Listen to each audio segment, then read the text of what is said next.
talked to too many people go online and buy a $3,000 sofa and they get it into their space and it just doesn't work. Today, I'm going to walk through the process that I use to help people pick out a sofa. We're going to talk about the 5 timeless types of sofas that never go out of style, how to choose the best fabric for your lifestyle. We're also going to go through how you can make sure you're getting the right size or configuration sofa for your space. And lastly, we're going to talk about sofa construction, because you don't want to spend a lot of money to get a piece that doesn't last. And sofas are not just a piece of furniture. They're really the foundation of your living room. That's the one room that most people see when they come into your home.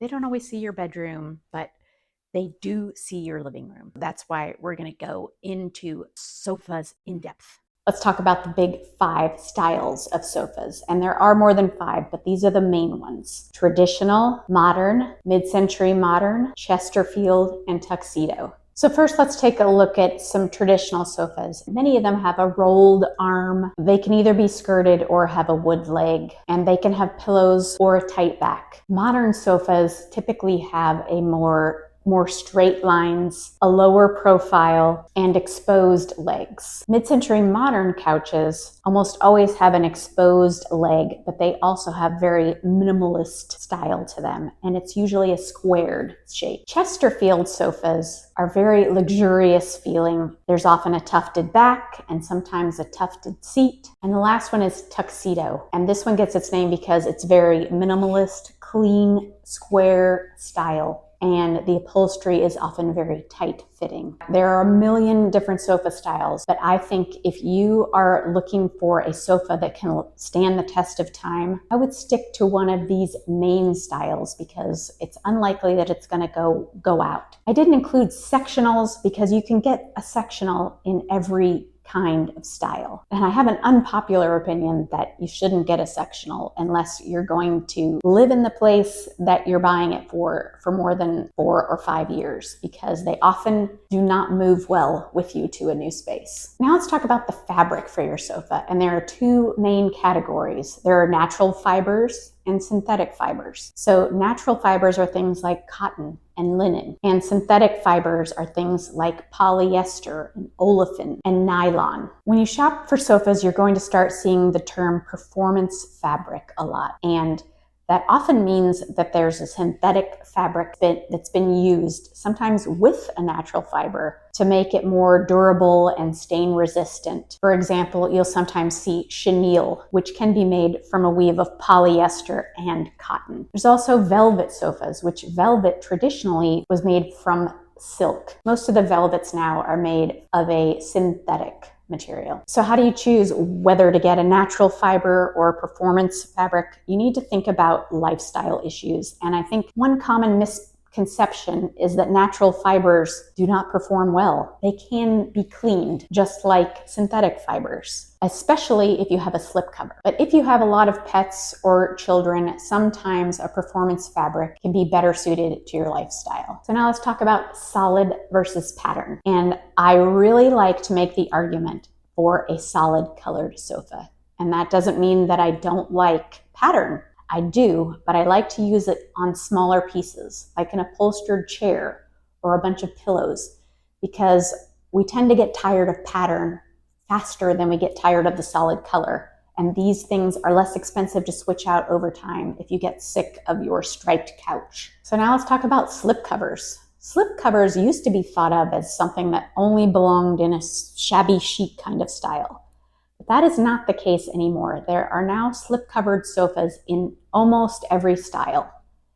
And the reason why I like a slip-covered sofa is because it makes the natural fiber couches into performance fibers, because you can take the cover off. And a lot of slip covers now are very tight fitting, and it's almost hard to tell that they're slip covers. And in fact, they're so tight fitting that when you wash them, you have to be really careful not to dry them fully, because you won't be able to fit them back on your couch. I've lived with a slip covered couch for 20 years, and I don't take the slip cover off that often to wash it. But when I do, I always put it back on damp. The advantage for me of a slip cover versus a performance fabric is that there are certain stains that cannot be washed out without being soaked. So if you're trying to choose a sofa, I would try to get one that fits with the style that you're trying to go for in your room. So now I'm going to show you a few living rooms that illustrate the different types of sofas. So you can see that if you stick to these 5 main styles, you can really use them in almost any style of living room. I've got 3 tips to help you pick out the right size couch for your space. When you're talking about sofa size, it's not just about the length. There's a lot of variation in the length and the depth and the height. You should also really think about how you like to sit on your couch. Like for me, I'm short, so there is no couch where I'm sitting with my feet on the floor. So I like a deep couch so I can pull my legs up on the couch. But maybe you like to sleep on your couch. Do you like to sit up straight? Do you like to sit with your legs tucked up? Do you like to lay down? It's an important thing to factor into your sofa buying decision. So let's talk about standard sizes. If you live in a smaller place, there's love seats, and those can typically range from 48 to 72 inches in length. Standard size sofas range from 72 inches to 96 inches, and larger size sofas just go up to around 120 even. So tip number 1 is to figure out your floor plan. And I've done a bunch of videos about how you can do that. But Pottery Barn has a free floor planning tool. If you like to use an online tool, it doesn't mean you have to buy your couch at Pottery Barn, but it's a great way to go into the software. Just put your basic dimensions in and try out the different sizes. And you can also play with the arrangements. If you're more of a pen and paper person, I did a video about exactly how to do that on paper. I have a free downloadable PDF that has all the different size sofas so you can try it out on a piece of graph paper. When you're planning where to put your sofa, sometimes you need to think outside the box. And by that I mean, don't always look at where the person before you had your couch. Try it out in all the different places and see what's going to work best. Sometimes sitting against the wall is not the best option, even though it's one that you see most frequently. Number 2, when you're looking at your space plan, you want to make sure it checks 2 boxes. One is called balance. You want to make sure that your room has balance to it.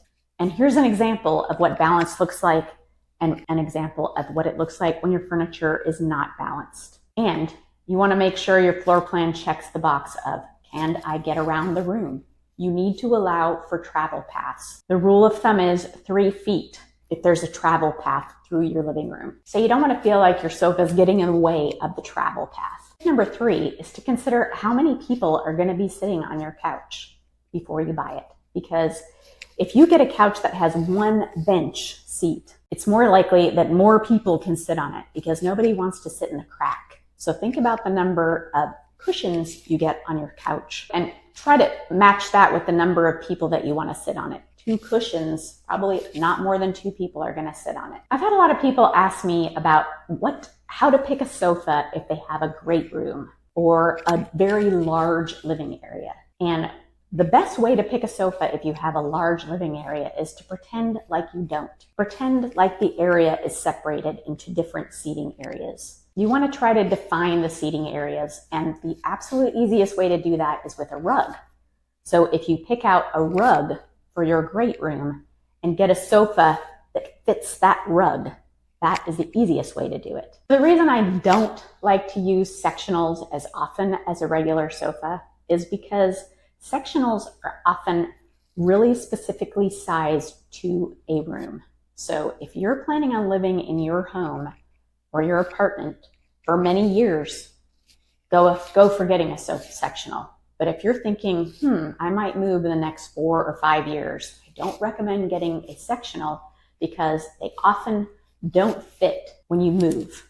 Before you go shopping for a sofa, make sure that you look at your space plan, make sure that you consider for travel paths and balance in your space, and make sure you think about how many people are going to sit on the couch. We're diving into the hidden world of sofa construction.